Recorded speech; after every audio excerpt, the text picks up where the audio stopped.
Hello and welcome back to the show. So I'm really excited about my guest today because he is a top producing EXP icon agent and real estate investor, team leader, and one of the top growth leaders here at the Wolfpack organization at EXP. And of course, he's a good friend of mine. We've known each other for quite a few years, and I really enjoy speaking with him as well. But it's none other than Mr. Shanne Carvalho, who is here in the flesh, going to be sharing a little bit with us today on his experience as a real estate agent, real estate investor, and how you can be successful in real estate in your career as well. So, Shanne, man, welcome to the show. I'm so excited to have you join us here today. Thanks, Kobe. No, it's always fun to talk to you. And wow, I feel great now. I should have started my day with this call. It's nice to hear all these great things about you, right? Just a little positive reinforcement to start the day, like those positive affirmations. Yeah, it's shoot, I mean, time flies. It's been about 5, 6 years now. So, since we met and since I've been here. And yeah, really never saw this style of real estate and this collaboration coming. And so I am, really excited to have met everybody. I feel like I grew my family. I just have all these brothers and sisters now that I never knew I'd have. I just never thought I'd have that in business. You know what I mean? But Yeah, absolutely, man. And I remember the first time we met. So the first question I have for you, Shanne, just to kind of start us off, is do I still look 12 years old to you? Because I remember the first time we met, you said I look 12. I'm just playing. I'm just you kidding. you did exactly what I did. You grew facial hair. That's what I did when I was younger, especially right out of college, because I became a manager in retail while I was in college. Was one of my side jobs, and people didn't believe I was the manager because my employees were older, so I grew facial hair. So yeah, you just went from like 12 to like 27, so you're good. And Yeah. then, and by the way, I didn't mean to hopscotch also my intro. I know I'm supposed to probably tell you and your viewers who I am. I mean, you know who I am, but I mean, going back, this is 26 years in real estate. I'm a California licensed real estate broker, associate broker here with EXP. I actually have a physical branch here in Aptos, California, which is about 30 minutes south of the Bay Area. I do business between here and I have a place down in Los Angeles, working on some projects right now. Really excited about a couple of luxury homes I'm working on in Beverly Hills. First one's coming to market pretty quick. Also a licensed general contractor. My dad was a contractor. My brother took over the business when my dad retired. My brother and I have worked together on a lot of projects. He had a lot of work. He was a lot of capacity. I ended up having to get my license as well, just to kind of balance what I need for my clients' listings and such. And so, I have the construction of real estate. It's important to have the complete package. So I have a big warehouse. I have a contracted stager that works with me. We stage all of our listings. We furnish and set up the Airbnbs for our clients. And then, like I have so much free time, I even do some real estate investment. So we'll flip some stuff, convert some stuff, buy some stuff. Just, a lot of experience in just all of it. And then to top it off, right out of college, I did mortgages my first 8 years. And so essentially my whole career is all about everything you could do with real estate. More on the residential side. I'll do some commercial, but that's my career. It spans like, I can't believe I'm saying this, but it's like 30 years now. It's crazy. Yeah, man. So you mentioned there that you started pretty young as well. So I mean, I know definitely for myself, I started at 18, probably like the earliest you can get started in real estate as a licensed professional, that is. So what was that experience like for you? You mentioned when you first got started, people didn't even believe you were the manager because you were so much younger than the people that you were working with. And Right. you were kind of put in this position right away. So how was that experience for you? Did you face any challenges getting started as I was like a younger professional in real estate, which is kind of more of this experienced industry, if you will? Yeah, well, a couple things. I mean, first is, like my confidence, right? Like I'd never owned a home. I didn't even know what mortgage meant. And then it's like, oh, you have to have insurance too. And like, I just like, it was like a lot of vocabulary that I didn't know. I was smart. I was smart at a young age. I was a hard worker, so I didn't have the confidence piece. And then I looked really young. And so not having confidence and looking really young made it very challenging to get started. Obviously things have changed a lot since the beginning of my career. I mean, you can walk in today and there's a lot of ways to be seasoned from day one. But no, so I did grow facial hair. That wasn't a lie. When I was still in college, I worked in retail. Because I was really good in sales and I was really good with people, I got promoted to being a manager, and they actually put me in a store that was failing, and they had me just take one remaining new employee and get rid of everybody else. I literally started this retail store from the ground up and made it top 3 in the market like in a few months. And so they were, with the promotion and everything, like I was doing really well, but I would have issues like sometimes with clients or people had issues, like salespeople bring them up to me and they just didn't respect me. Anyway, I know that doesn't mean a lot in real estate, but I'm just saying like my first experiences with that were in retail. But then when I got into real estate, what I found is that I started learning more and more because I like to hone my craft. Like I like to know what I'm talking about inside and out. I know you're very much the same way. Like you actually, as much as you love real estate and investing, you don't sell homes. However, you're skilled and knowledgeable enough to coach people without even having sold homes to make them successful in real estate. So that's you and I are kind of that same person where we need to know our product inside and out, whether or not we're still out in the field or not.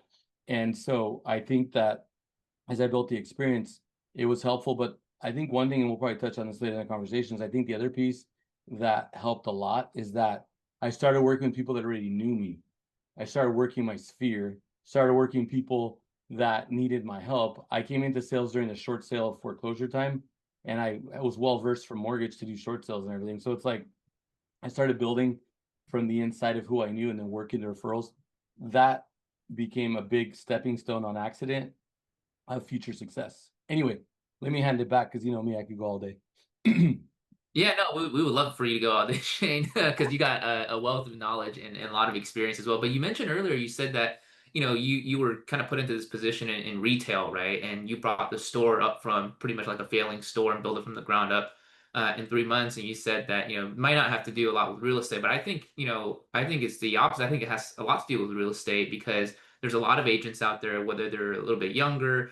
I would say most younger agents, but really newer agents out there in the industry, right? They have to, deal with clients, serve clients who are older than them or clients that, may or may not respect them in the beginning, right? So you were able to gain your team's respect, which for agents, right, that would be maybe a different way of looking at it. They have to gain their clients' respect in order for them to actually, be able to be their agent and successfully Mhm. serve them as well. So you mentioned, obviously knowing the product in and out, but was there anything else that you can think back to that you did that for you as a younger somebody who was newer to the industry be able to earn other people's respect where in the beginning they may not have respected you or your position.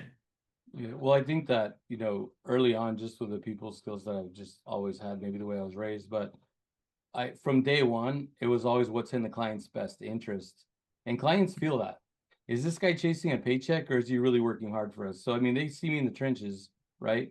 The other thing was this is that, you know, it's not, people always talk about fake it till you make it. Well, look, in certain aspects, sure. But when you're dealing with millions of dollars in people's lives, like, look, when they ask you something you don't know the answer, the best thing I would say is, you know what? Let me check on that for you and let me get back to you. I don't want to give you the wrong information. Like I was always very transparent about what I knew and I didn't know. Okay. Now, when they're talking about fake it till you make it, or whatever, like you don't have to go advertise that you're brand new or you only sold one house. Like you don't have to advertise that. In fact, some of my newer agents, they're so well spoken and so well put together, you would never even know that they were newer in real estate. So it's like, don't don't like, you know, like discredit yourself from day one. There's no need for that. Be confident, be transparent, but be honest. You don't know something, go find out. And guess what? The more you're finding these things out, the less this happens as you progress. But that's so instrumental because once you start giving people bad information and something bites them or something goes wrong, you're literally now it's like they don't trust you. Like you're literally you're destroying your new business just because you're trying to have this ego and be this person that knows so much. And honesty first, man, just transparency, honesty, looking out for clients' best interest. I was fortunate to have that planted in my head from day one. Not everybody operates that way, but each his own. Yeah, absolutely. I think, the fact that you were able to do that, it just shows a lot of like your integrity as a professional, right, in real estate, because there's a lot of people out there who could, maybe they've even been in the industry for a while, but they pretend like they probably know more than they do. And then when things start happening, when problems start arising during the transaction, during their tenure with the client, then, they, start looking incompetent, right? And that's what we always talk about, I think, within the Wolf Pack is we want to as agents, as leaders, if we're working with other agents as well, we always want to under promise so that way we can over deliver right? When we're Mhm. actually working with clients and other agents, that decide to work with us. Would you say That's that's that's kind a of that's a good one actually. I'm glad you brought that up. That's a really good point. Under promise, over deliver. That's huge. Yes. Yeah, exactly. So, I mean, when you started, right, you mentioned you started working your sphere mostly to get started in business. There's a lot of agents who do that. It's something that I think is talked about quite a lot in the industry for newer agents to get started. Is that something that you're coaching your current agents to do right now? Is that something that, you found to be quite successful, not just like in your first year, but as that progressed over time, be able to help propel you to a top producing agent that's doing a ton of volume at this moment, over time as well. Yeah, well, it's interesting because when you start, you only know what you know, and it's like you feel like you're gonna get trained and everything, and it's like you're looking for transactions. I mean, you want to sell houses, you're looking for business, and when you're brand new, you're not really thinking about how, like, look, I'm an entrepreneur from a young age, and it's like, but I wasn't, I was brand new, so it's like I didn't, understand the different steps of building a business yet. And obviously building a client base. And then the other thing is, like, I was used to trading time for money, being an hourly employee, maybe making some commissions or bonuses. But it's like at that point, I was going to be one for one, right? I was going to go sell a house, do all the work, whatever.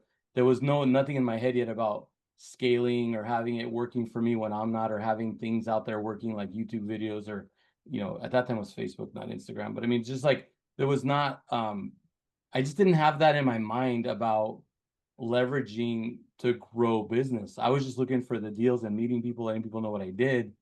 But yeah, as soon as, like, when I started working with a couple of my first coaches, when I ended up coaching with this one company, it was such a match for me because I am so connected to my clients. It's such a personal relationship that I learned from them about how to actually nurture your database to actually build your business. And the whole statistic was that whatever your database count is, you should be making 10% in transactions per year. Like, if your database is 400 clients, then you should be transacting 40 transactions a year off that database.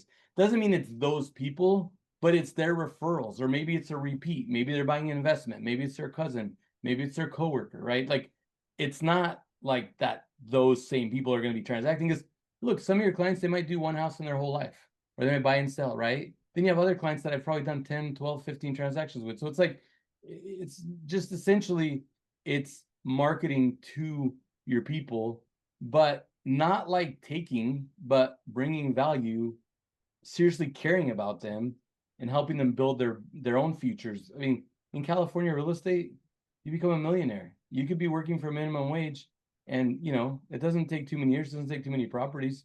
How many people have I taken from zero to million? Plenty, plenty.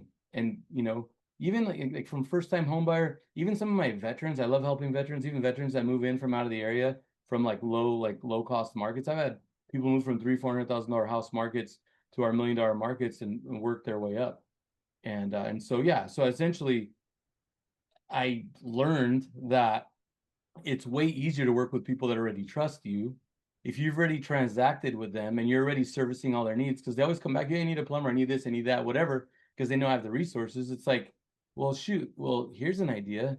Why not really stay in front of them and stay engaged, and really gift them birthday gifts? That's how I got the whole all about you thing that you've heard about before. Like, just have them fill out the survey up front, like, who's your favorite team, what kind of coffee do you like, hey, you have pets, kids, like, when's your anniversary? Like, I get all this information because I want to really know the client. And it's like, some people say, oh, yeah, yeah, you're just trying to take advantage because you want to make money. I actually am interested in knowing them and having a relationship. I'm not just trying to prey on them for business. So, like, when you take a step back, even like a year into your business, 2 years into your business, whatever, you take a step back and you go, okay, let's look at last year's transactions. Okay, here's like, 72% were repeat or referral. And then, oh, here's this 5% from an open house. Oh, this one was a Zillow leader. This was, and it's like, and if you look at how easy it is to work with the different clients, you'll find that if you're working with someone that doesn't know you, you have to prove yourself and build trust. Past clients and referrals, you just get down to business. And you know how cutthroat this market is here. You want to work with people that are just ready to get down to business and they trust you fully because, dude, this is like high stakes poker. California real estate, high stakes poker. Maybe one of the reasons I've done well is because I played some professional poker and love poker, but pretty good at poker actually. And I feel like, I feel like some of those principles, we won't get into that today, but I feel like some of those principles even apply. And so, the fact that your clients know and trust you, and you're literally gonna like literally gamble the house, you need that trust, because if not, people are gonna have cold feet, and it gets, the thing is you all have to be in one, right? You and your client have to be on the same page. You have to be one unit. When you already have the listing agent, the seller, if you're helping the buyer, or if I'm the listing, usually I'm on the listing side, but I do both. Anyway, regardless, it's like if you're one unit on your side of the transaction, things are so easy and there's so much flow. But if you're still trying to prove yourself while you're in a transaction, there's this other piece, and then you're dealing with these other two pawns. It's just really hard to do good business. But I know a lot of the agents in my markets because I've done so much business for so many years. So it's like, usually, like if clients know, other agents know how well I do with my clients and that I get things done. And so it's like a lot of times I'll know the agent on the other side, and a lot of times they'll even be tight with their client. So it's like when you get this cohesiveness, not only do you become successful doing your business, but it just builds because it's such a great experience, and they feel like it was so seamless that, I mean, who would trade that for just some random door knocking cold lead, right? Yeah, absolutely. So, there's a lot of agents out there, I think, that are doing that, right? Where they're trying to prove themselves during the transaction. And, you don't really think about that too much, but that could, that could cause a lot of issues, right? Because you're not on the same page. Maybe there's not a lot of trust between the client and you, right? Because you're still trying to figure out that relationship. So, that's a really good metric you brought up a little bit earlier, which is, the amount of people you have in your database. You should be following up with them, caring on them, loving on them enough throughout the year where it's either themselves or people that they know where they can refer you to that will lead to about 10% of that being actual closed transactions in 1 year. So you mentioned a little bit about, what you do with a client when you first get to know them a little bit. You don't just get to know, like, are you pre-approved? What kind of house you're looking at, right? You're looking at their personal life, right? What are they interested in? Do they like sports, right? Do they have other interests and hobbies? Do you have a system once you've kind of, I guess, gathered that data, gathered that information about a potential client when it comes to like long-term follow-up? Do you do, email follow-up? Do you do like more manual follow-up? Do you have a system in place to help you maintain your, ever-growing database? Because I think there's a lot of agents who they hear that they might feel a little bit overwhelmed. But I would love to, hear what you currently do for your clients to keep them engaged. Well, I'm actually probably friendly for new agents because, a lot of you know that I'm not Mr. Technology. That's always a joke. Look, I like if you're a new agent, trust me, like I'm your friend because I don't have all the fancy technology. I'm super basic. Believe it or not, Google Contacts. That's where like all my clients are grouped. They're tags, multiple tags. One client could be a top 50 VIP. They could also be a past client. They could also be a current client. They could also be a friend. They could also be a relative. Like there's all these groups and tags, right? And so Google Contacts, and in the notes, their survey goes out and then it gets downloaded into their contacts. So birthdays, anniversaries, all that stuff, it's all in there, right? So that's the All About You form we created, right? So it's like we have all the information on them, and I have time blocks in my calendar every day, Monday through Friday, and it repeats every week, right? So, Mondays, it's like, and I mean, I don't have to go through it right now if you don't want to. You can always circle back and do something more in detail, but it's like, Mondays I'll call a certain group, certain amount, I'll call or text for like an hour. Tuesday is client updates. So on Tuesday, my real estate assistant helps me get out all the updates. I get all the information. We send out an email to every client that's either looking, they're in contract, they're listing, like anybody we're transacting with at the moment, whatever stage we're at, they get an email every Tuesday. Here's what's going on. Here's what's happened last week. Here's what happened at the open house. Here's what we're doing. Here's who's doing this repair. Who just you don't want your clients chasing you for information. You want to keep your client informed. And then Wednesday's like, past clients, call past clients for an hour, right? Thursday's what we call like old leads, dead leads, random people we met at open house that were so excited and then just disappeared, or just maybe someone didn't qualify at a certain time or someone would follow up later. And then Friday is new business. I mean, Friday's like in our market, there's not a lot of new construction, but when I was working with a coaching group, a lot of people would go solicit builders and stuff on Fridays. For me, it's like working with like, trust attorneys, fiduciaries, building those relationships, maybe talking to some developers or investors, just trying to build new relationships for an hour on Friday. And then essentially, I send a monthly newsletter to my database. And the newsletter just kind of touches on what's going on in the market, our community, maybe what's going on with our team, whatever. So monthly newsletter. And then there's a couple of letters, and and honestly, sometimes I get really bogged down and I'm not consistent about this, which I should be, but there's a couple letters a month I send out. I send out what's called like an evidence of success. So I'll send out like a letter by email that'll be like, we'll share like, hey, we have this client so and so, and I won't name them. I keep people's privacy, but like, hey, we just helped so and so this month. They had to sell this house, but I was able to help them buy this house without selling this house, whatever the success was, right? And then there's another one that's a letter from the heart, and that's more for like something touching that happened with clients. And so those are just kind of like supporting docs that just kind of keep you well rounded in front of your people. And then along those lines, I've even gone a step further. I like to help small business. I'm a small business, or I'm entrepreneurs, small towns. So local coffee shop, hey, I want to do a gift card to gift to clients, but I want to co-brand with your business. And what I'm going to do is I'm going to give you my real estate credit card, put it on file. I'm going to create these little coupons. When one of my clients brings this coupon in, just charge that card. And so what I do is I use these to support local business. And then that's like another marketing opportunity too. It's like people that are moving into my market, especially out of Silicon Valley, like tech people, I've introduced them to places that they absolutely love. Like my favorite sushi place, like so many, like when I was just there Sunday for my daughter's birthday, like the owners are always like, oh my God, Shane, like you've brought us like just the most amazing clients. But it's like I found a way to connect helping clients while helping local business, while connecting everybody, while having also something to promote. And so that's another piece of that. And then the other part is, and I'm not always the best, is clients always give me good reviews. I'm not good enough about tracking down the reviews. So I'm trying to be better about that. But as far as the gifting, then obviously we'll gift coupons if they're local, or gift cards for these places. We'll also send out gifts if they're out of the area. And there's different levels, and we'd like to do an annual party, like to do maybe a couple of mixers. So things have been a little weird because I went through some health issues, as you know. I'm back to normal now, but it's like the last 2 years haven't been full blast the way it's always done. But if an agent will follow this plan, they will be successful. And it's 1 hour a day, really, plus a little bit of time in between to do some of this other stuff. But it's just consistency. Even when you don't see results, just keep doing it.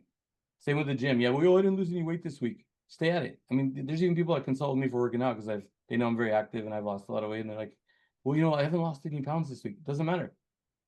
Keep doing it. A lot of times this is where I'll catch them. Hey, were you drinking alcohol? Let's again. Were you following the food? Because as you get older, food is really important, right? But anyway, my whole thing is that in all phases of life, consistency will pay off. And one last thing before we get off of that, I'm Mr. Instant Gratification. Like I have a hard time. Like I want everything now.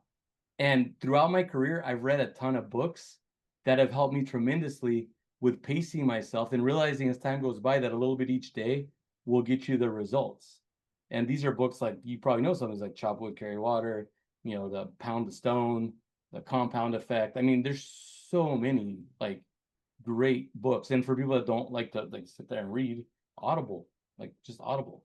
So but yeah, so anyway, I will, I guess, leave it there. I mean, obviously this is its own whole session. Like if you ever wanted to dig in and do a whole session on that database sphere and the whole management thing, I'd be happy to do like something with you that you could provide to your people. That would be just another outlet. Everybody has their style, but this has worked for me. Hey, icon, right? Like you'd be an icon if you do this. That's got to be some motivation. But anyway, back to you, sir. Yeah.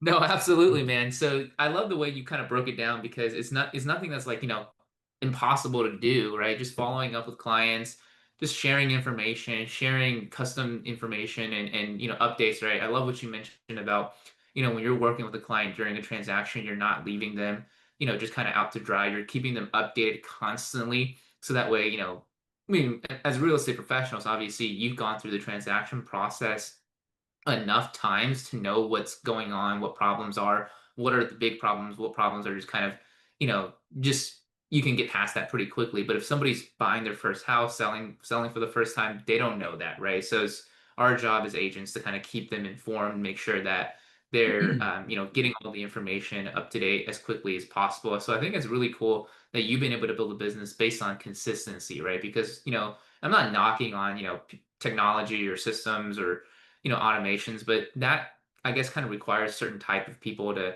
be able to really learn that. It takes a bit of time as well to really get all of that set up in a way where everything works and it's actually effective, because you can always set up automations and systems that work but aren't effective. You don't want to do that. So what you mentioned there is just that as an agent, as a newer agent, somebody who wants to level up their game, as long as they can find something they can do consistently over time, they're able to create repeat clients, create good relationships. And, I've seen this firsthand with, you've done with your clients as well. I mean, I think it was a few weeks ago, you actually drove, I think it was like 1 or 2 hours to meet with a client of yours who it was their birthday, right? So four 4.5 hours, hours. four and a Yeah. half hours to meet with them for their birthday. So that's the kind of relationship you want to create, right, with the Mhm. people that you work with and the people that are essentially in your database. Oh, actually, I did drive 2 hours on Friday. I thought you were talking about these other clients in Reno. I went up to Reno to, so yeah, clearly I do it more than once. But yeah, like it's not like it's not sustainable to expect to be with every client all the time, be everywhere because you can't.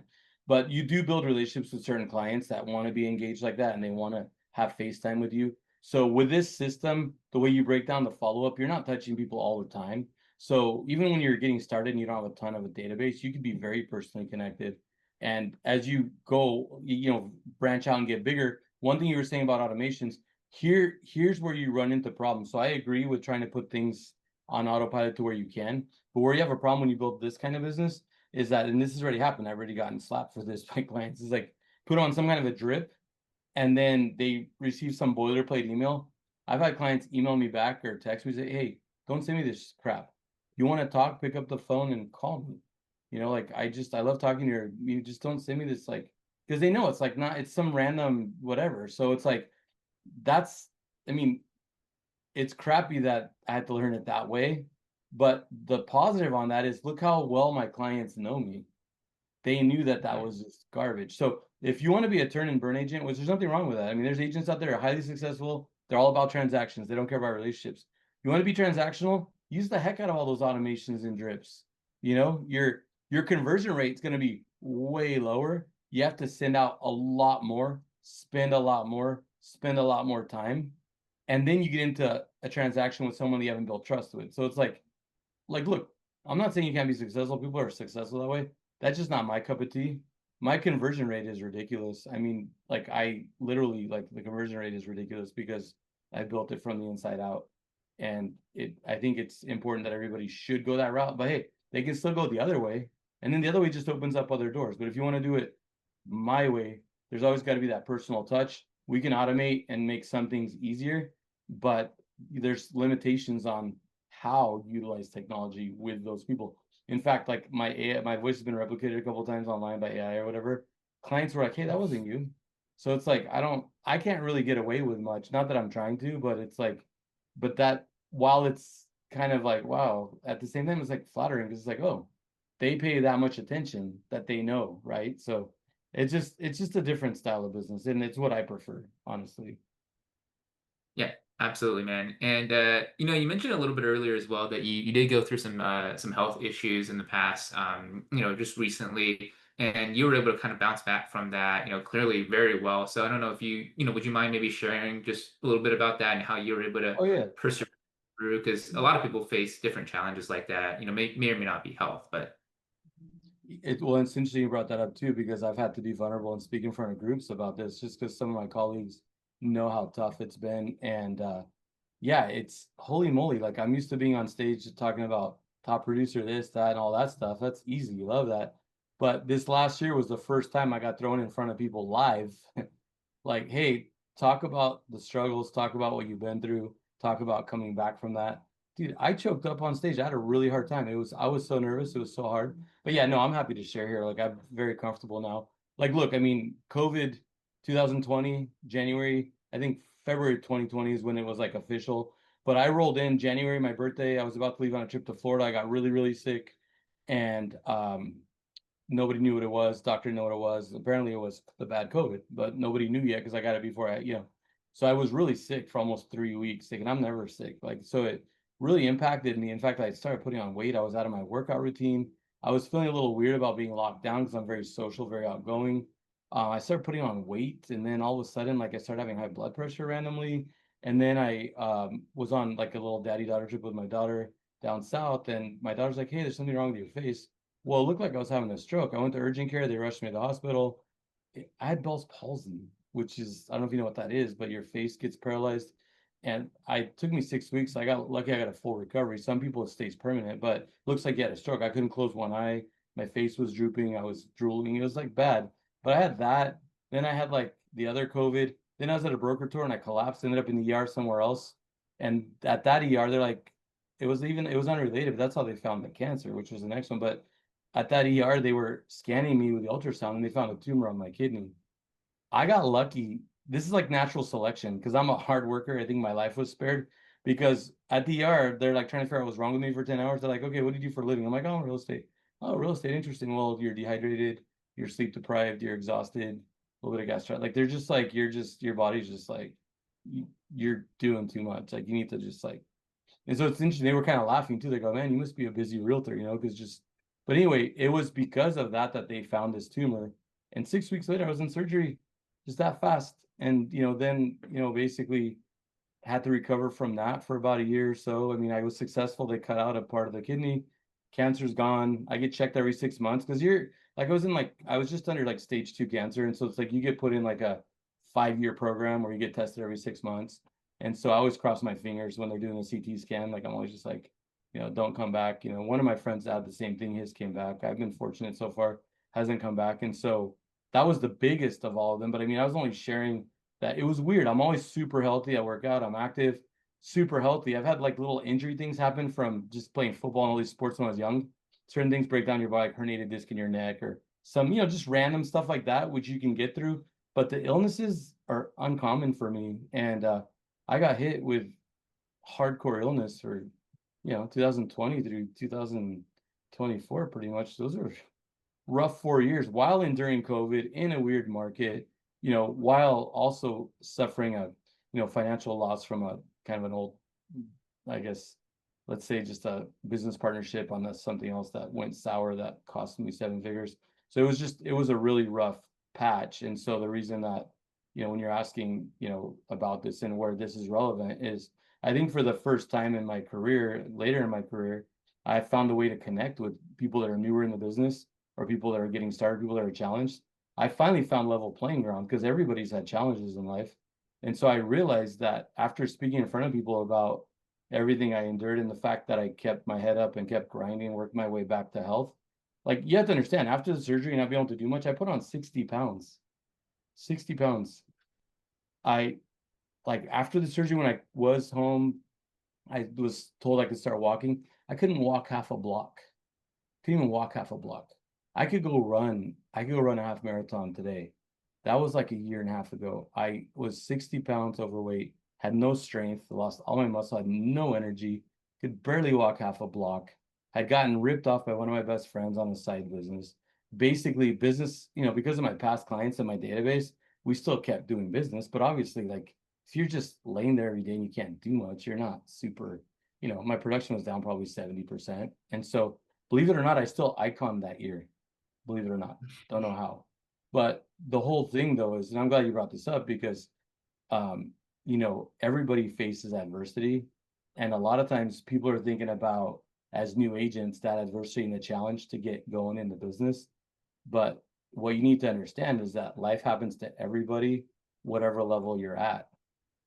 And you have to build that muscle on having the resilience and the guts to actually come back from it. Like that desire, like only you can have that desire. So that fight, whether it's being new or coming back from something, that's something that you have to build. But I think on the other side of that, I think where it might be helpful for some of your listeners is the fact that, like, look, coming back or even getting started, what matters is progress. Like I was so depressed and so just in poor health, like I was going to be cancer free, but like look how beat down I was from working out every day, being super athletic, playing a soccer team, playing tennis, playing, all the stuff I was involved in just to nothing. And then just the financial thing, like it was very hard, very depressing for me. And I had an assistant that was really close to me that really helped me through this. But for me, like believe it or not, putting one foot in front of the other for many days in those first few months was getting a notebook because I love having my notebook with my checklist. and writing down 5 things. A win for me during those days, and I was home all the time, I wouldn't go anywhere. A win was checking off those 5 boxes. You know how busy I am. You know what I do for a living. How many items a day do you think I have to check off on a normal day, right? Like it was down to like 5, which is probably 15 minutes of my day of like 16 hours or whatever. But back then, that was like a challenge. It's like, okay, one of them would be like, okay, try and walk half a block, try and walk a block today. Maybe spend 20 minutes outside. You got to deal with this insurance thing. Oh, here's this transaction you should call on this. Maybe you should call this client. Like literally five things. That's a win today. 5 things. And so it was very interesting to go through that. As much as it was brutal, I feel like it really it like, I don't know, like I found this new level of resilience and this new level that I never even knew existed. I never even knew that later in life I'd be tested like this. But it's interesting because I don't regret any of it. I'm thankful that it all happened. Because the other thing I did after going through all that is I refocused. I refocused basically what I, was going to be focusing my energy on. I got rid of all the extra businesses and all this random stuff I was doing. And I got really, really, really focused on basically doing what I love.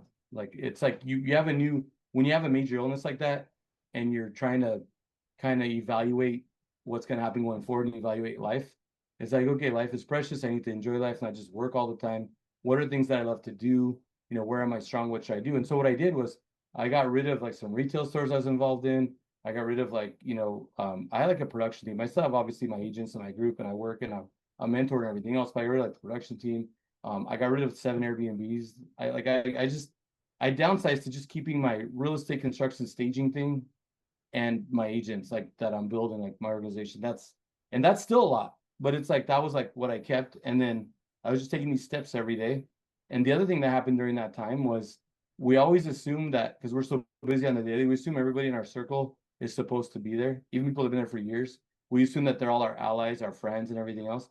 I've never had so many people purged from my life by choice or by force or by whatever. I've never lost so many people in my circle that I thought would always be there.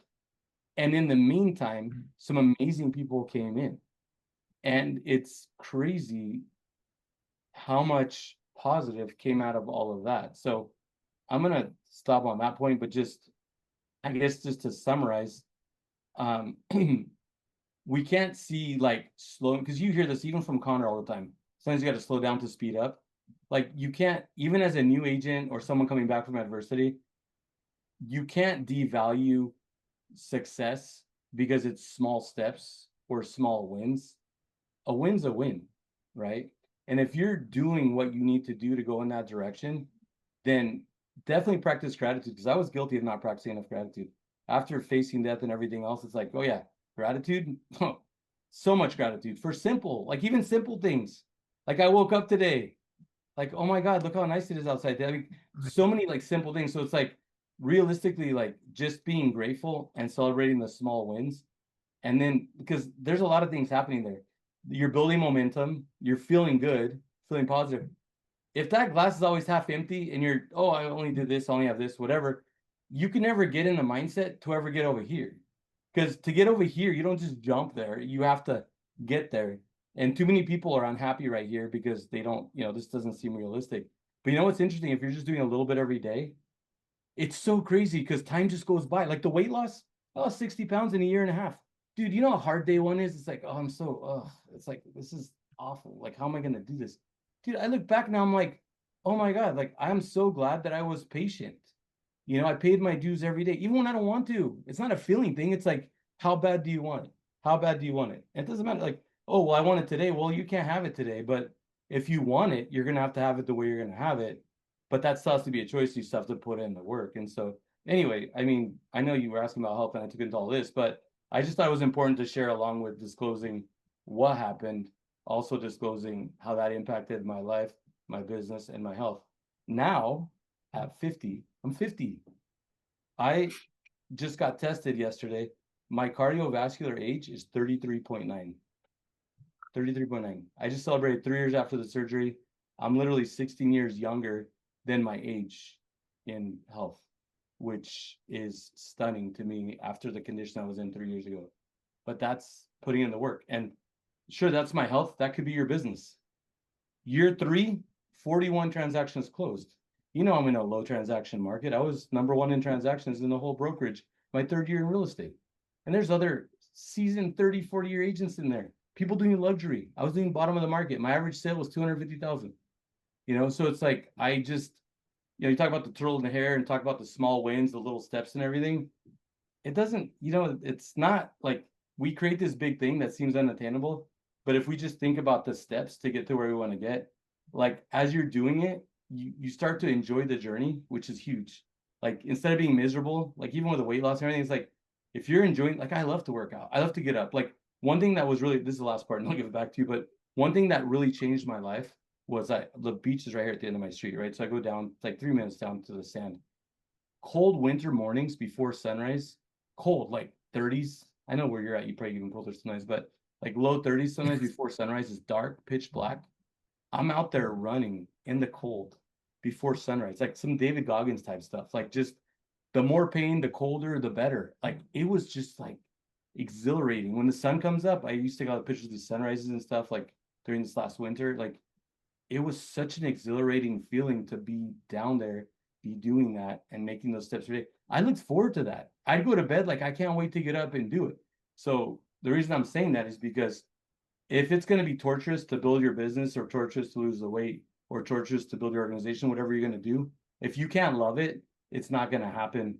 And if you can't embrace challenges and use them as a stepping stone to have success again in the future, you're just never going to have success. You could sit there, be a victim and kick rocks all day long.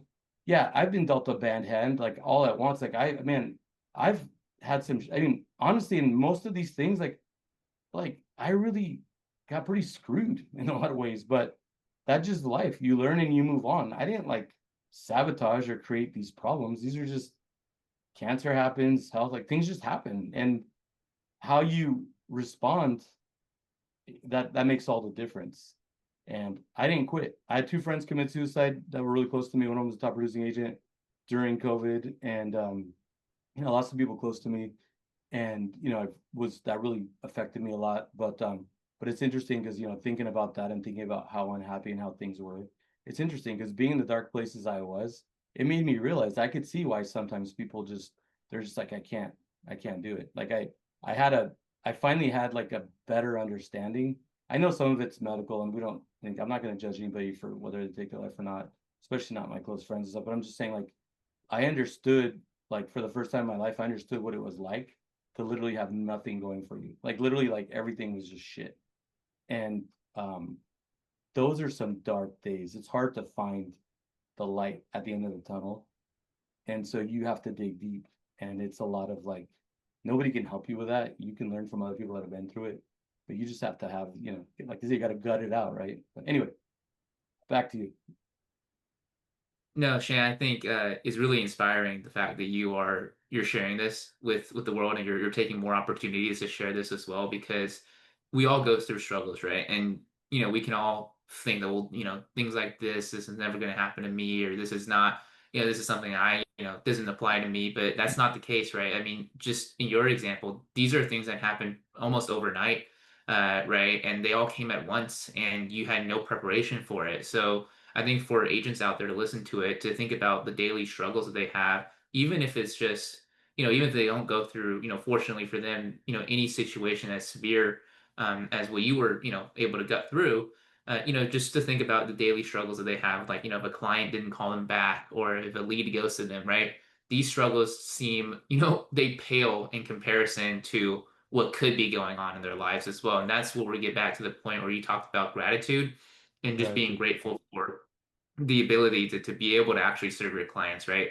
The ability to be Totally. able to walk, right? Like I think, a big part of what you mentioned about, running, outside in the cold before the sun even comes up. I think, a big part of that, maybe you know it or not, but I think it's the fact that you're grateful that you even can do that, because, about a year and a half ago, you were not able to do that. Now you can, right? And that's something that I think, we should really start reflecting on in our daily lives, and the different things that we need to be grateful for. the challenges that we face. And honestly, Shane, man, just appreciate you sharing this because I think it inspires a lot of agents out there, or people in general who are facing things or will face difficulties in their future. And now they know that they can get through it and get past it as well. So, Shane, I just want to say I appreciate you for sharing that, man, and best of luck to you moving forward. Thanks, man. Yeah, no, I think that, like I said earlier, I've always been very transparent, with clients and the people around me, and maybe overshare at times. But I think that if you really want to build true relationships, solid relationships with colleagues, clients, whoever, you have to like put it all out there, and it's hard to build deep relationships with people that are not willing to be vulnerable and come out with it. And you could be a super alpha male like myself and still be vulnerable. A lot of, I won't get into all the psychology of that, but I have a lot of other men I know that, God forbid they have feelings or shed a tear, it's just that will defeat them being a man. But yeah, I think that, in my circle, some of my closest, guy friends are very much alike with just like we really like talk about the deep issues and really talk about stuff and really share challenges and such. And I think that if you can get to that level also with your clients, you could see why you build lifelong relationships, with because yeah, it doesn't matter how you meet people, doesn't matter if they're blood related or not. I mean, I'm really close with my immediate family, my brothers, sisters, mom, I'm not saying anything about that, but like with distant cousins and everything else, there's a lot of people that are not even related to me that I'm so close to, right? So it's the whole relationship building has nothing to do with blood, no blood, whatever. It's what you create with somebody. And so I think that, vulnerability and transparency is a really big deal. Yep, absolutely, man. And Shane, just want to say thank you for taking a little bit of time out of your day, out of your busy schedule to share with us here on the show. And for our listeners out there, if they want to get connected with you, right? If they want to learn a little bit more about how they can work directly with you, or maybe they just want to pick your brain and maybe share their side of the story, or share their journey with you and just talk with you, man. What are some of the best places for people to reach out to you to learn more about working with you and even be part of your team? So like on Instagram, where it's just where it seems to communicate with a lot of people, it's the, Shane underscore Carvalho underscore RE underscore team, which you'll probably put down below. But the Instagram, that's where a lot of people get me. But you're welcome to put my phone number out there, the 831-588-2374. Text, call anytime. I'm also on WhatsApp because I deal with people in other countries and such. WhatsApp is that same number, 831-588-2374. I appreciate you having me on and taking time to like listen to what I had to say. Like always have had a lot of respect for you and your success. And I appreciate you, bringing me into your circle. And I'm happy to, help anytime I can, any of your people, because I know you do the same for me. I know you've met with a couple of my agents before, and yeah, I just love the collaboration and all being here to help each other together. And I do appreciate that. I appreciate your help and appreciate the opportunity. So thanks for having me on today. Yeah, absolutely, man. And do you want to share your channel? I know you're starting a new YouTube channel as well, where you're doing very similar content, interviewing top agents around the world as well. Yeah, what I can do is when you go to publish, I'm changing the name. I will give you the name to that channel. That'll be a good resource, for agents for sure. And I'm happy to share that. I can't believe it's taking me this long in my career to finally start putting stuff out on YouTube. I mean, I have another channel that's just properties, but I just like there's so much that I've experienced and so much I like to share. And I've just never taken time to like put it out there on YouTube. So yeah, I'm starting to do that. And I'll definitely have that for you before you go to publish this. And appreciate you actually offering to put my stuff out there. But yeah, happy to help any way I can. Even if people are just out of curiosity, have questions. There's even a link in my Instagram bio to set up a time, like Calendly, like Zoom or whatever. I don't charge anybody for time either. People have asked me before if they can pay me. Like, no, I'm not famous like that. Just, you can get on a call anytime. Happy to do that. Yeah. Awesome, Shane. We'll make sure to leave the links to your social media and of course your new channel in the description and the show notes down below. But other than that, man, did you have any last tips, last things you want to leave with the audience before we let you sign off here today? I think that one thing we didn't touch too much on, but I think that it's important is the fact that, kind of how I was talking about taking one step, at a time and everything and working towards where you want to be. I think that when you're setting your goals, what goals used to be with me before is some dream number, this many transactions, this much money, whatever. Those were goals. since my life changed and since I really saw kind of where I wanted to be and where I wanted to go, because I mean, look, I never thought I'd be the guy standing in a room hearing like you have cancer. Like it's not even in my family. I never. It's like there was so much of an impact that I realized, okay, I'm so focused on these money business goals. So I think that setting goals that encompass your life, vacations, your partnership, your spirituality, your daily routine, yeah, your business goals and everything else. Actually, goals should be all of that. And then breaking it down. What do I got to do today? What do I got to do this week? And heck, with AI now, like I spent 8 hours on New Year's Day refining all my stuff for the year. 8 hours.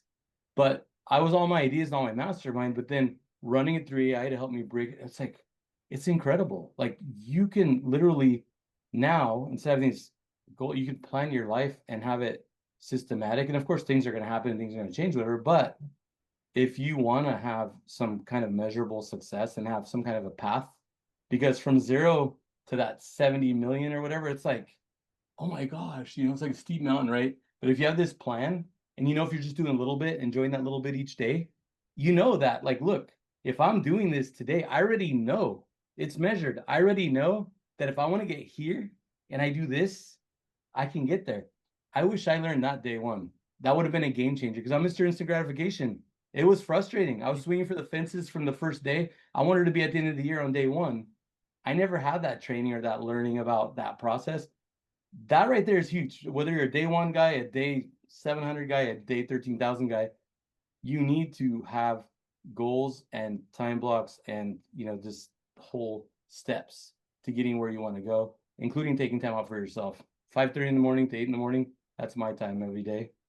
We all need to have personal time. It's not just work, work, work. We all need to sleep. So it's important to set this up. So anyway, kind of a long tidbit, but very valuable. It's been a game changer for me.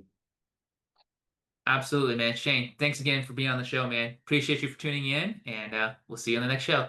Take Thanks, care. going.